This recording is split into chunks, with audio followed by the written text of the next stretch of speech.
So hello everyone, তোমরা সবাই কেমন আছো? আমিও খুব ভালো আছি। আজকে আমি একটা নিউ রেসিপি নিয়ে চলে এসেছি। আজকে আমার মা করছে আলুর চোখা।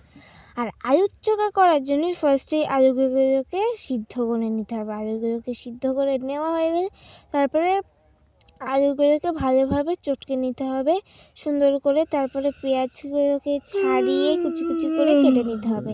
কুচি কুচি করে কাটার পরে তারপরে লঙ্কাগুলোকে কেটে নিতে হবে কুচি কুচি করে।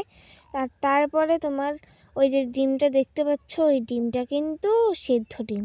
এই সেদ্ধ ডিমের কিন্তু টেস্টটা বেশি হয়। তোমরা চাইলে ভুজিয়া বলতে ভাজা ভাজা টাইপসের করেও করতে পারো। আর ঝাল তোমরা যতটা খাবে ততটা দেবে।